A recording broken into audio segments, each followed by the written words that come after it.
Olá pessoas ligadas no canal, vamos falar de futebol ou simplesmente BFF. No vídeo de hoje vamos falar sobre o maior clube de Minas Gerais. Uma pequena introdução sobre o Cruzeiro. Revelou o Ronaldo, único jogador brasileiro a ganhar 3 vezes a bola de ouro. Maior campeão da Copa do Brasil. Clube que obteve a maior pontuação em pontos corridos. Primeiro clube a conseguir a tríplice coroa nacional, que foi ganhar o estadual, o Brasileirão e a Copa do Brasil no mesmo ano. Bicampeão da Libertadores, e poderia ser ainda melhor esse número, porque perdeu a Libertadores nos pênaltis em 77 e também perdeu a final em 2009. Maior torcida do estado, tetracampeão brasileiro, ganhou Copa Sul Minas, ganhou a Copa Centro-Oeste, enfim, já deu para entender. O Cruzeiro tem rivalidades com América e Atlético, mas é uma rivalidade porque são da mesma cidade.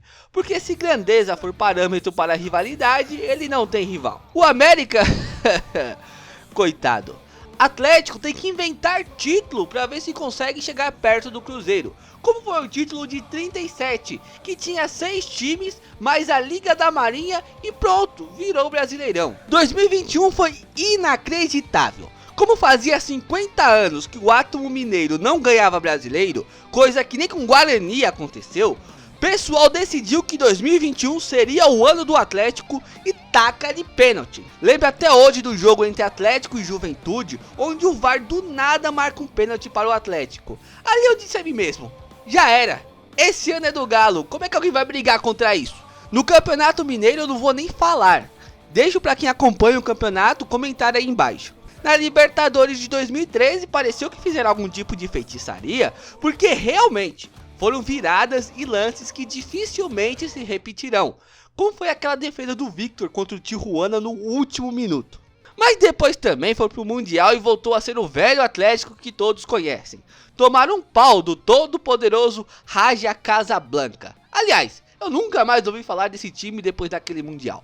Legal é o torcedor atleticano querer zoar o Cruzeiro no quesito goleadas sofridas. Os caras têm que voltar lá pra 1927. É patético. Por isso que muita gente chama esse time de Patético Mineiro. Os caras têm que inventar títulos, ter ajuda ou ter sorte, e mesmo assim os caras não estão nem perto do cabuloso, mano.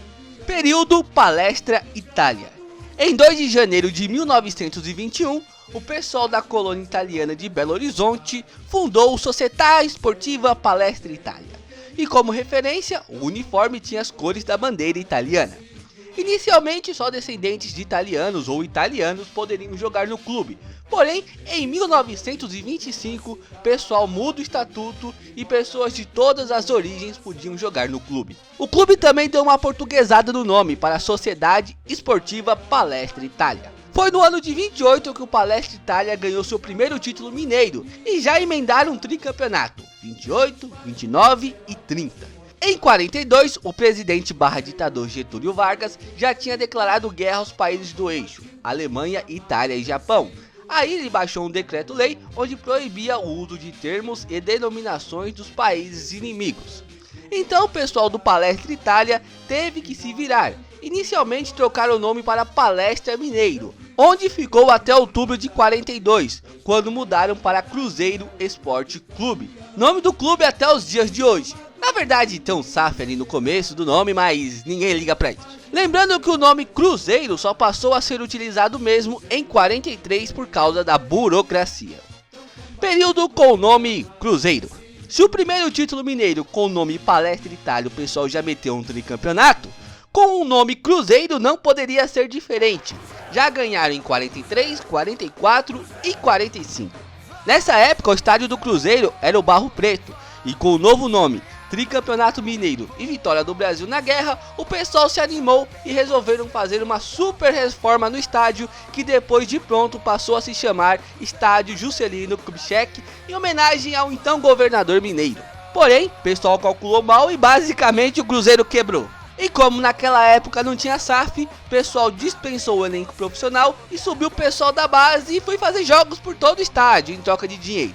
O que inicialmente foi uma tragédia acabou dando muito certo, porque além de dinheiro, o Cruzeiro ganhou popularidade.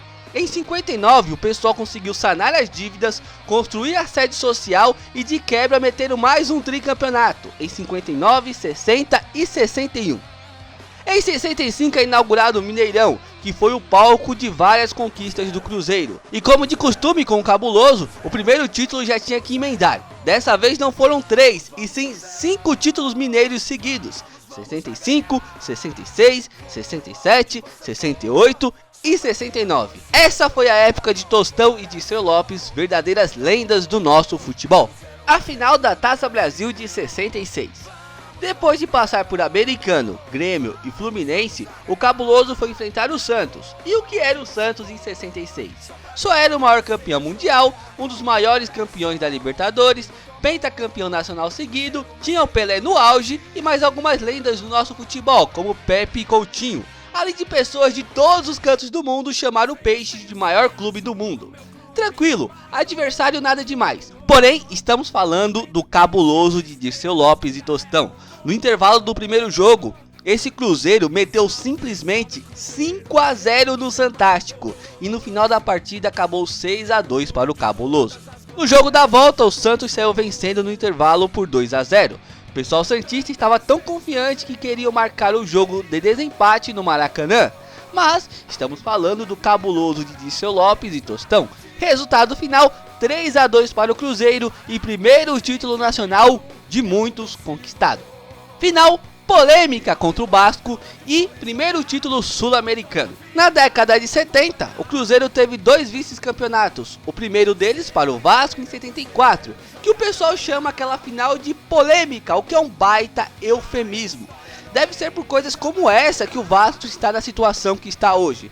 Mas a culpa não foi do Vasco, foi do juiz? Dane-se, o troféu tá com quem? O Cabuloso também foi vice-campeão para o Inter em 75. Na Libertadores de 76, a Raposa avança em um grupo que tinha Internacional, Olímpia e Sport Luquenho. Nas semifinais, que também era a fase de grupo, avança em um grupo que tinha LDU e Alianza Lima e bate no River Plate na final, se tornando assim o campeão da Libertadores pela primeira vez.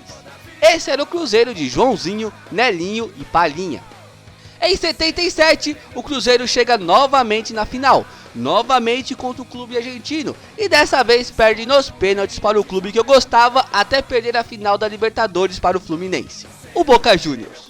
Os anos 80 não foram muito positivos, levando em consideração a grandeza do Cabuloso. De destaque, apenas os 2 títulos estaduais de 84 e 87.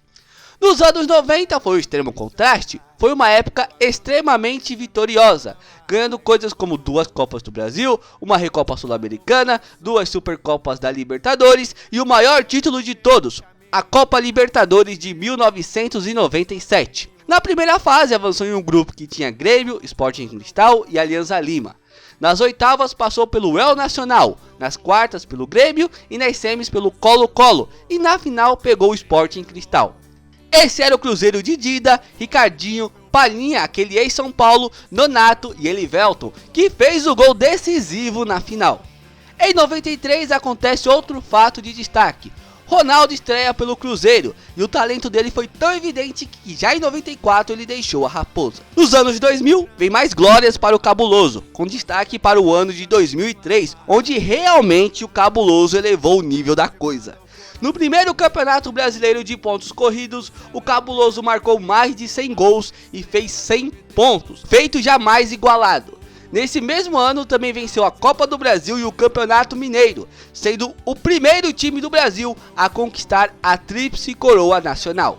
Aquele fantástico time de 2003 era o clube de Alex, Gomes, Maldonado, Edu Dracena e comandado pelo Vanderlei Luxemburgo. Outro grande feito aconteceu em 2004, quando o Cruzeiro alcançou a incrível meta de 15 anos seguidos, ganhando pelo menos um título por ano. Essa sequência poderia ser ainda maior, porém, infelizmente, em 2005 o Cabuloso perdeu a final do Mineiro para o poderoso Ipatinga. De título importante na década, destaca-se também a Copa do Brasil de 2000 e a Copa Sul Minas de 2001 e 2002. No final da década, em 2009, o Cruzeiro chegou na final da Libertadores contra o Estudiantes. E tudo indicava que o tricampeonato viria. Empate em 0-0 na Argentina e na volta no Mineirão o Cruzeiro abriu o placar. Infelizmente tomaram a virada e o Estudiantes levou a Libertadores naquele ano. Na década de 2010 veio as primeiras grandes conquistas em sequência que eu pude ver do Cruzeiro. que foram o bicampeonato brasileiro de 2013 e 2014 e o bicampeonato da Copa do Brasil em 2017 e 2018.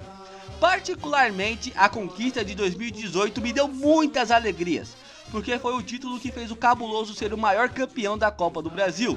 Teve golaço inesquecível do De Arrascaeta e ainda teve corintiano chorando pra tudo que é lado. Inclusive, tem corintiano que chora até hoje. Infelizmente, no final da década, ficou escancarado todo o caso de destruição do Cruzeiro, que culminou no rebaixamento do Cabuloso pela primeira vez em sua história. Tempos difíceis em que até a fé pareceu que foi embora.